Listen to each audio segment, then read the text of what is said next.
Video देख सकते हैं। तो जो ये पहला चित्र हम देख रहे हैं, यात्री कृपया ध्यान दें, मुस्कान को अपनी पहचान बनाएं। मुस्कुराना अच्छा लगता है? कोई मुस्कुराए तो अच्छा लगता है। जैसे हम यात्रा करते हैं, ट्रेन में सफर करते हैं, तो पहले अपना क्या दिखाना पड़ता? पहले अपना आई कार्ड दिखाना पड़ता, पहचान पत्र दिखाना पड़ता। तो जैसे वो एक पहचान पत्र है, वैसे ही हमारे जीवन रूपी यात्रा में हमारी पहचान किससे हो? जीवन रूपी यात्रा में हमारी पहचान हमारी मुस्कान से होनी चाहिए। दिख रहा है सभी को? हम लगा सकते इस टाइम पर। तो जीवन रूपी यात्रा में हमारी पहचान हमारी मुस्कान से होनी चाहिए। अब आपको क्या लगता है, हर समय मुस्कुराना पॉसिबल है? कभी कभी चेहरा टेंशन वाला भी हो जाता है, गंभीर भी हो जाता है, चिंता वाला भी हो जाता है। तो चेहरा कब बदलता है? जब पहले हमारी सोच बदलती है। सोच में कुछ गड़बड़ होती है, ऐसा क्यों हुआ, ये नहीं होना चाहिए, ऐसा कैसे हो गया, या कहीं ऐसा हो तो नहीं जाएगा। सोच बदलती है और सोच बदलने से चेहरे की रेखाएं बदलती हैं। तो आज सदैव मुस्कान बनाए रखने के लिए हमें कुछ ऐसे सोच को याद करना है। जैसे कहा जाता कि भाई जो हुआ अच्छा, जो हो रहा है वो भी अच्छा, जो होगा वो भी बहुत अच्छा। जितना हम इस फेथ में, इस विश्वास में रहेंगे, उतना हमारे जीवन में जो होगा वो सचमुच बहुत अच्छा होगा और हम अपनी जो पहचान है मुस्कुराहट की वो बनाए रख सकेंगे। तो जैसे यात्रा में आजकल खुश रहने के लिए अलग अलग प्रकार की ऑन बोर्ड एंटरटेनमेंट ढूंढते हैं। ये जीवन रूपी यात्रा की permanent free of cost on board entertainment है।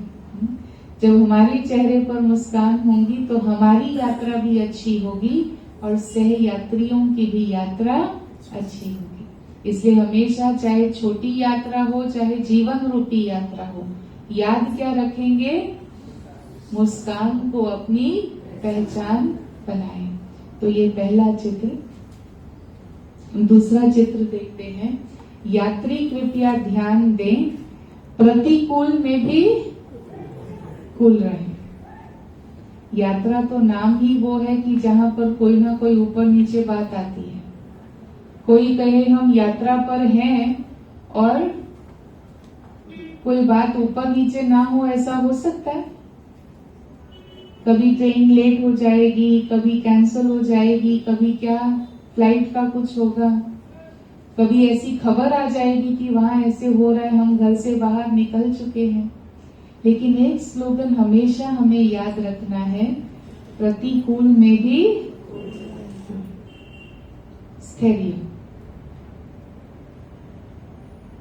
परिस्थिति निर्माण हो गई है, मुझे समस्या का हिस्सा बनना है या मुझे समाधान का हिस्सा बनना है? किसका हिस्सा बनना है? अगर मैं उसी बात पर सोचती हूँ, चिंता भय फैलाती हूँ, तो मैं क्या कर रही हूँ? मैं प्रतिकूल को बढ़ा रही हूँ, समस्या को बढ़ा रही हूँ। और इसीलिए अपने आप को ये याद दिलाना कि ये बात भी बीत जाएगी, ये पेपर आया है, ये परीक्षा आई है और ये सीन बदल जाएगी। कोई भी सीन कायम रहती नहीं। सुख के दिन आते हैं और चले जाते हैं, तो दुख के भी आते हैं और चले जाते हैं। ये कायम रहने वाले नहीं है। सुखद यात्रा, स्मूथ यात्रा का अवसर भी होता है, तो यात्रा में उतराव चढ़ाव की बातें भी आती हैं। मुझे उसका भी आनंद लेना है, तो मुझे इन पलों में से भी कोई ना कोई सीख जरूर ले लेनी है। तो ऐसी जब हम सोच रखेंगे कि मुझे इससे कुछ शिक्षा ले लेनी है, ये सीन भी जाने के लिए आई है, ऐसी सोच अपनाने से हम प्रतिकूल में भी कूल रह सकेंगे। यही शोभा है। नहीं तो परिस्थिति प्रतिकूल और उसमें हम भी हाँ अग्नि के समान ज्वलंत हो जाए तो बात और बढ़ जाती है। तो इसीलिए हमें कूल रहना सीखना है।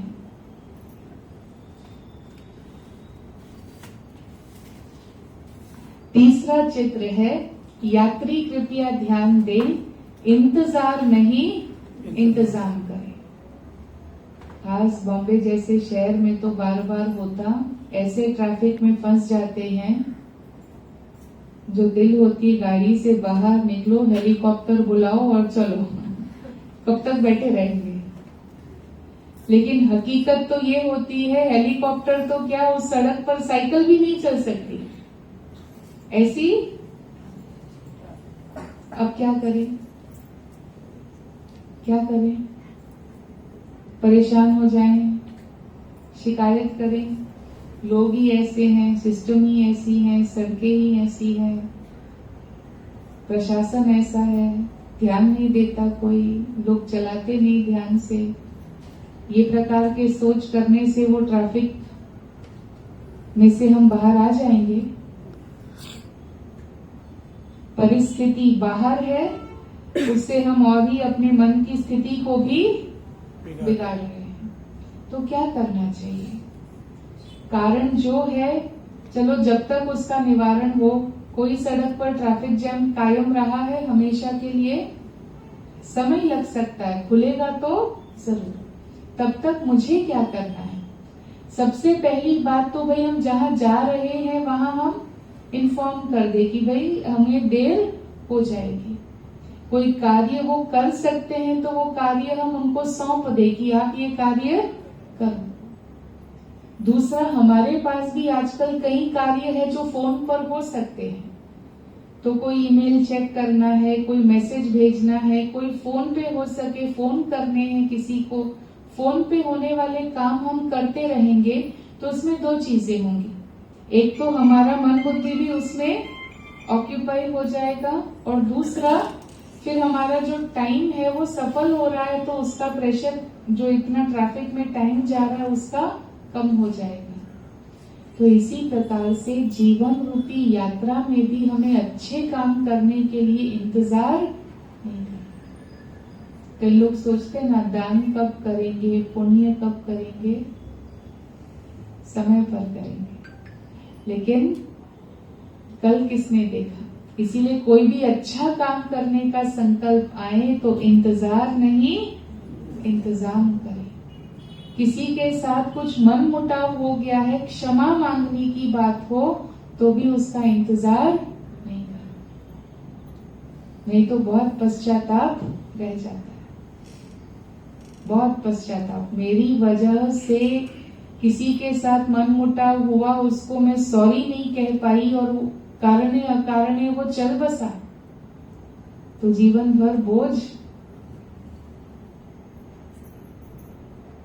इसीलिए कभी भी क्षमा मांगने में, क्षमा करने में, अच्छे काम करने में इंतजार नहीं इंतजाम करो। ये मंत्र हमें याद रखना है।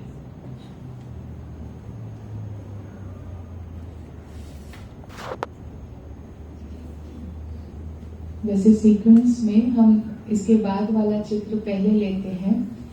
जो चित्र है, यात्री कृपया ध्यान दें, आज से कल को इंश्योर करें। दूसरा चित्र इसके बाद वाला, तो आज से कल को इंश्योर करें। जब भी हम कोई कर्म करते हैं, यात्रा पर निकलते हैं, तो यात्रा पर निकलते तो क्या करवाएंगे? ट्रैवल इंश्योरेंस करवाएंगे। कहते हैं इंश्योरेंस के बिना यात्रा नहीं हो सकती। जीवन रूपी यात्रा के लिए कौन सी इंश्योरेंस काम आएगी? वो जो लाइफ इंश्योरेंस होती है वो तो अपने बाद परिवार वालों को काम आती है, लेकिन मुझे काम आए वैसी इंश्योरेंस कौन सी है? तो हर रोज मेरे पास हर छोटी बड़ी यात्रा में और साथ साथ जीवन यात्रा में ऐसे अवसर मिलते हैं जहां हम दुआएं कमा सके, जहां हम पुण्य कमा सके। जैसे उदाहरण, किसी बुजुर्ग को अपना सामान रखवाने में मदद कर दी, या हम किसी को थोड़ा सा हम एडजस्ट करके उनको भी अपने साथ सीट पर बिठा दिया। हाँ, थोड़ी तकलीफ होगी लेकिन आज उनको तो आराम मिलेगा ना। तो ऐसे छोटे छोटे अगर अच्छे कर्म हम कर लेते हैं तो हम क्या कमाते हैं? सभी की दुआएं कमाते हैं। और कहते हैं कि जो कार्य दवा से नहीं होता, जब दवा काम नहीं करती तो क्या काम करता है? दुआएं काम करती। तो इसीलिए हमें रोज वो अपॉर्चुनिटी देखनी है कि किसी को मदद कर दिया, किसी का दिल बहला लिया, थोड़ा खुद ने मान लो एडजस्ट भी कर लिया, पर साथ साथ एक से ज्यादा 2 जनों का भला हुआ, तो उसमें क्या हुआ? मैंने अपने पुण्य कर्म की पिगी बैंक में जमा किया है और ये समय पर मुझे काम आएगा, समय पर मुझे मदद आएगी। और यही आज के किए हुए कर्म मेरे कल की इंश्योरेंस बन जाएंगे। तो इसीलिए कहा आज से कल को इंश्योर करें, और आज से करना, कल से नहीं। ये दुआएं, ये पुण्य का खाता आज से कमाना। अगला चित्र है, यात्री कृपया ध्यान दें, सुखद यादें बटोर ले। आजकल जब ट्रिप पे जाते हैं तो छोटा बड़ा हर एक अपने आप को क्या समझता, मैं कौन हूँ? क्योंकि हर कोई कैमरा लेकर चलता है। और जब कैमरा में फोटो क्लिक करनी हो उसके पहले क्या कहते हैं? Smile please. अगर आपने कहा स्माइल प्लीज लेकिन फोटोग्राफ जब क्लिक हुआ तब चेहरा ठीक नहीं आया तो क्या कहेंगे? डिलीट। फोटो अच्छी खींचो भाई, अच्छी फोटो आनी चाहिए, है ना? तो यादें हम कैसी बटोरना चाहते हैं? अच्छी यादें बटोरना चाहिए। सारे फोटोज में से भी कहेंगे ये फोटो बहुत अच्छे हैं, ये मुझे रिटेन करने, बाकी भले डिलीट कर दो। जीवन रूपी यात्रा में भी मैंने अपने इंटरनल फोटो एल्बम में कौन सी फोटो सेव करके रखी है? जीवन की वो उपलब्धियां, वो सुअवसर, वो प्राप्तियां, वो मौके जब किसी ने मुझे मदद की, वो मौके जब किसी ने मुझे आगे बढ़ाया, किसी ने मेरे लिए कुछ अच्छा किया, क्या वो यादें मेरी मन बुद्धि में ताजा हैं? या फिर वो बातें सोचते हैं इसने ऐसा किया, वैसा किया, ये ऐसे है, वो वैसे है। इस फोटो गैलरी में कौन सी फोटो सेव की है और कौन सी डिलीट होने दी है? जीवन रूपी यात्रा में जितना जितना हम अच्छी मेमोरीज को अपने साथ रखेंगे उतनी हमारे में कृतज्ञता की भावना जागेगी। ग्रैटिट्यूड। आप भी बहुत अच्छे, आप भी बहुत अच्छे, सारा विश्व अच्छा, भगवान भी अच्छा, मैं भी अच्छा, सब अच्छे। ये ग्रैटिट्यूड की जो एटीट्यूड है ये जीवन में बहुत बरकत लेकर के लाती है। तो इसीलिए यात्री कृपया ध्यान दें, सुखद यादें बटोर लें। बाकी सबको क्या करेंगे? समझदार है ना। और लास्ट चित्र है, यात्री कृपया ध्यान दें, यात्री कृपया ध्यान करें। सुनने में तो सारी बातें बहुत अच्छी लगती है ना। मुस्कान को पहचान बनाओ, प्रतिकूल में भी कूल रहो, इंतजार में ही इंतजाम करो, आज से कल को इंश्योर करो, सुखद यादें बटोर लो। और कहेंगे करें तो करें कैसे? ये कोई आसान थोड़ी है, सुन लिया और हो जाएगा। तो हम आपके लिए आज खुशखबरी लेकर आए हैं कि ये आसान है, ये संभव है, ये हम हर एक मानव चेतना का निजी धर्म है, केवल हम उसको भूल गए हैं। तो इसीलिए कहा कि ध्यान करें। जितना जितना हम ध्यान अर्थात मेडिटेशन करते हैं तो राजयोग मेडिटेशन से आत्मा में वो शक्तियां जागृत होती है, जिस शक्ति के आधार से हमने जो सुना है उन चीजों को हम प्रैक्टिकल अपना कर्तव्य बना सकते हैं। और राजयोग मेडिटेशन कोई मुश्किल नहीं है और कोई इसके लिए बड़ी फीस भी नहीं।